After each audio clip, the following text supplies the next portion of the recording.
Tell me what you see here, Chris. Let's take a look. Myself? When I wake up in the morning and the alarm gets out of warning, I don't think I'll ever make it on time. By the time I grab my books and I give myself a look, I'm at the corner just in time to see the bus fly by. It's alright, 'cause I'm saved by the bell.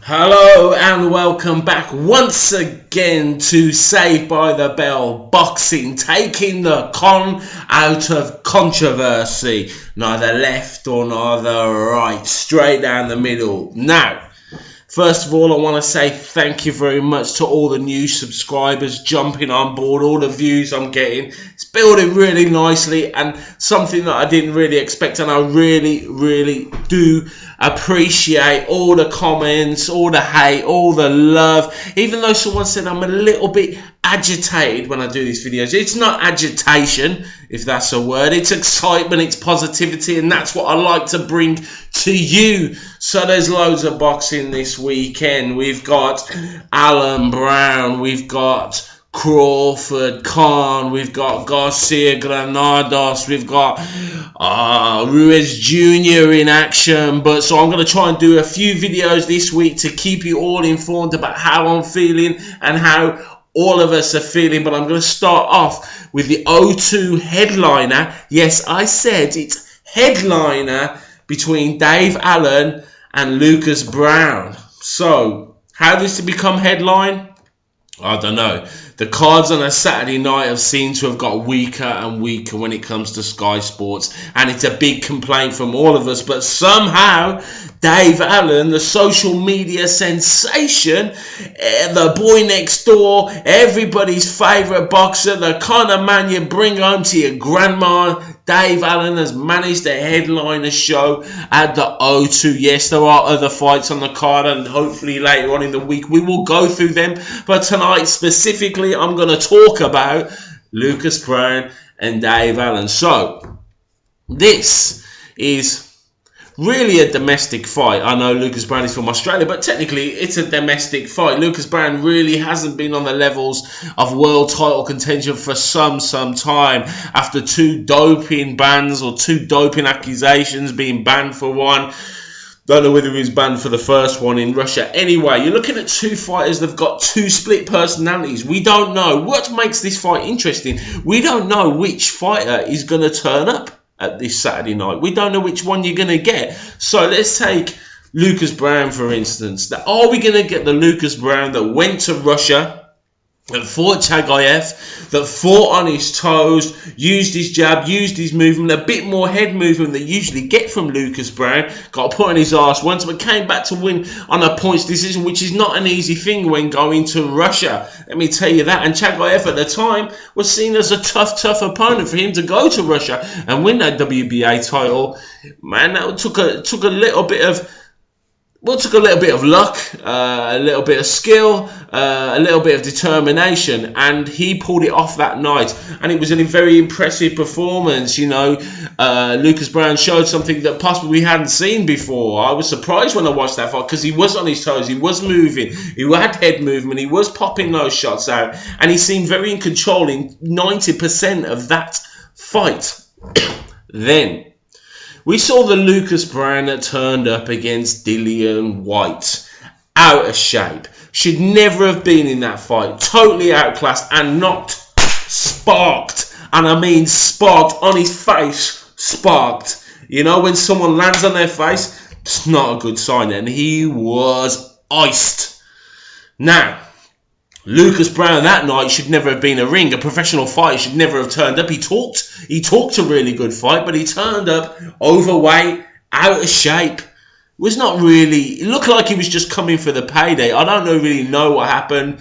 He's blamed his training camp moving from Sydney to Perth, where his home is, back and forth, and coming to the UK too much. But I don't know. Really? Is that the answer? Or was your mind just not on the game? Did you think that you're just coming for the payday and off you go?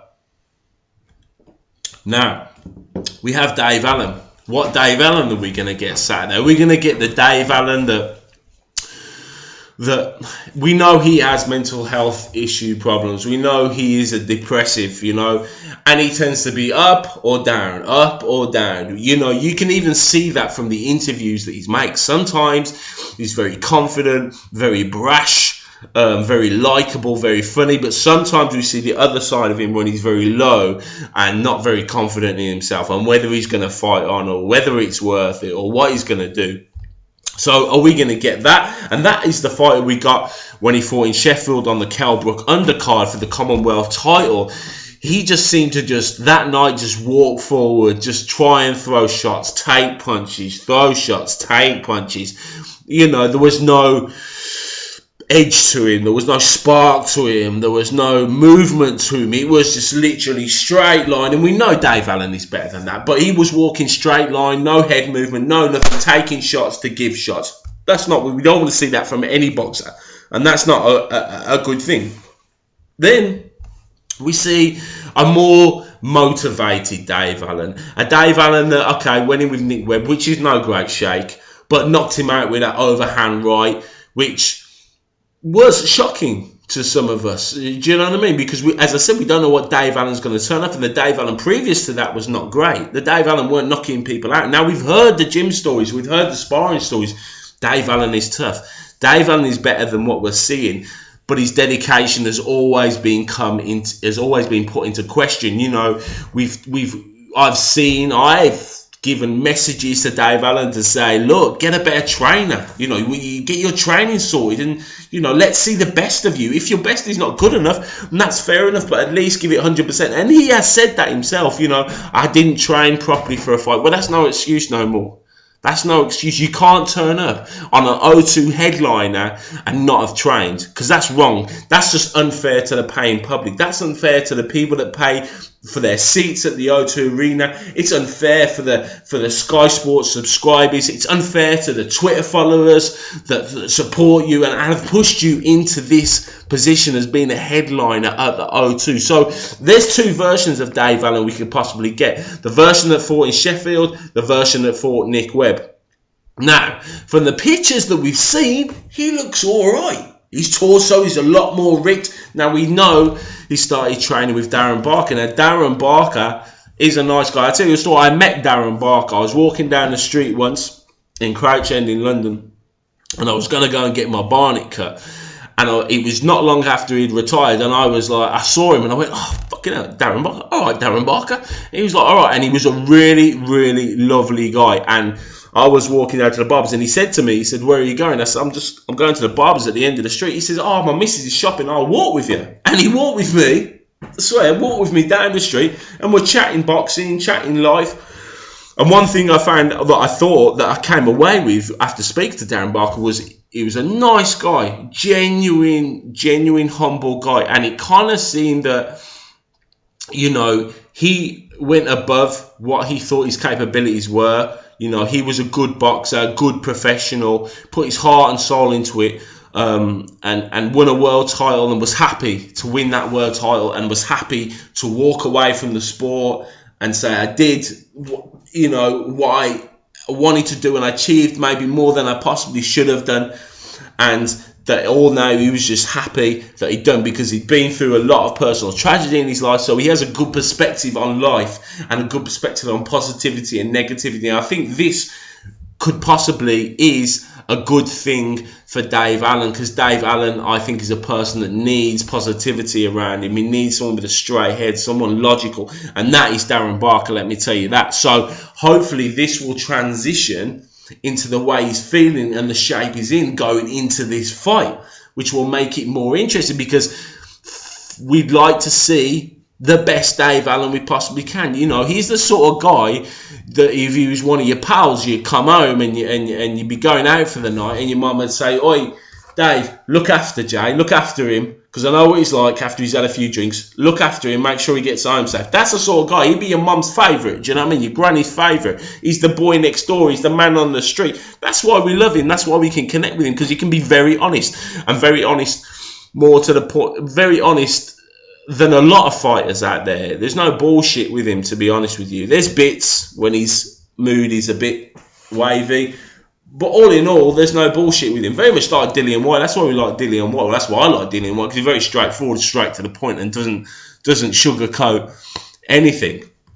So hopefully, I don't know what sort of shape Lucas Browne is now. He's talked about he's moving his camp, new trainer, back to Perth where he's based with his family, and maybe that's going to suit him, more strength and conditioning. I've seen bits. I don't know if he looks in any better shape, you know, from the eye test than he has done before, but yeah, it's hard to say. You know, you cannot look in the greatest shape but still have a better engine and still be more conditioned to go through 12 rounds. We know he cracks a punch and we know he can hurt, but you can only deliver that big punch if you're in good physical fighting shape and condition. And that goes the same with Dave Allen. We've seen him knock Nick Webb out with that big overhand right, but he's got to be in condition to be able to deliver that fight. Now, Dave Allen has had some tough fights. Tony Yoka, Dillian Whyte, Ortiz, people that he shouldn't have been in. He's not been managed, but that's because he's not had the people behind him to manage him properly. You know, hopefully now he's sort of had a couple of fights. So he's fought in his last 2 fights. Bracamonte, which was not great. You know what I mean? That was not a great performance. Samir Nebo, not a great performance. And Nick Webb, which was a good performance. So, you know, it's fights that he's developing. And Lucas Browne, but I heard the most ridiculous thing in an interview with Dave Allen and Lucas Browne.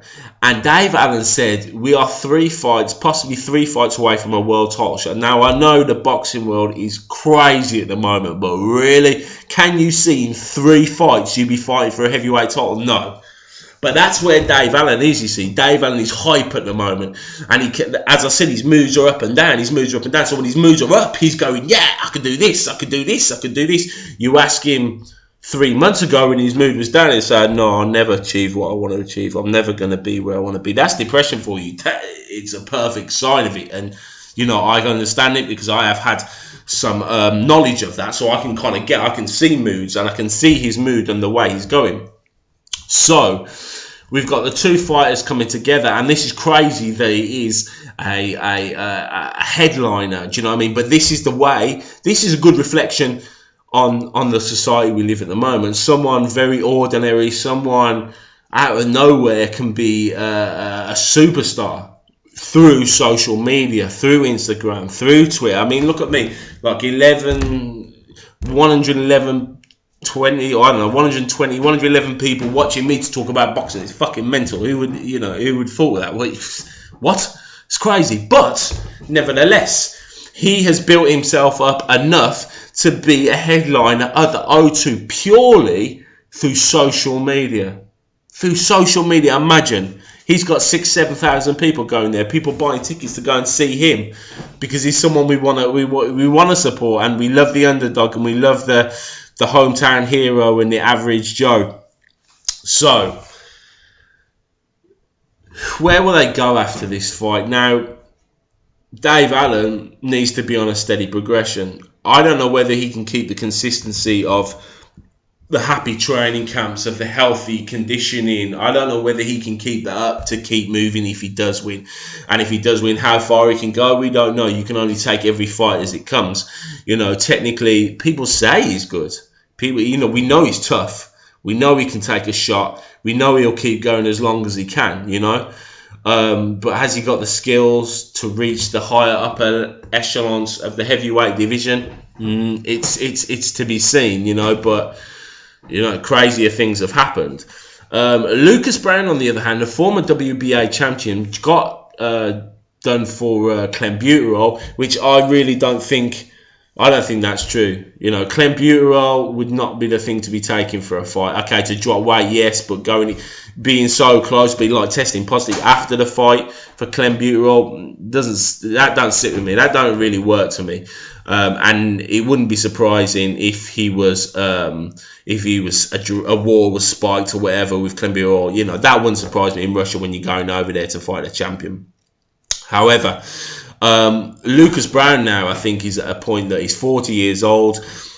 It's almost that world heavyweight title championship is gone. It's gone way in the distance, and for him to claw it back, it's kind of too late. If he was 10 years younger, possibly, but at 40 years old, it's going to be very difficult for him to climb that again and get to that point, especially the way the landscape is and the way the belts are divided. Could you see Anthony Joshua, Lucas Browne at Wembley? Could you see Deontay Wilder, Lucas Browne at Madison Square Garden? Could you see Tyson Fury at the MGM against Lucas Browne? No, I honestly can't see. So he's very much like David Price now. What David Price is like, he's just trying to make the best fights he can for the best money he can and see how far it will go until the point where they get beaten. And when they get beaten, it's time to give up. But until that point, I'm going to try and make as much money as I possibly can. And David Price is very similar in the sense that he had aspirations to win the world title. He knows that, you know, getting older, and that dream is getting further and further away. And now it's like, make whatever fight I can for the best money I can and see how far I can go. And once I get, and I'll keep climbing, and then I'll hit that person that's going to beat me, and then that's it. We're done. So, you know, it's going to be very interesting to see how this fight plays out. It's going to be interesting. We know Dave Allen looks in better shape. Is he mentally right? Is he mentally sharp for this fight? Can he take the fight to Lucas Browne and really force it? He says he's going to knock him out. Well, let's wait and see. We've heard a lot of false dawns with Dave Allen, or Della Papa, whatever he is this week.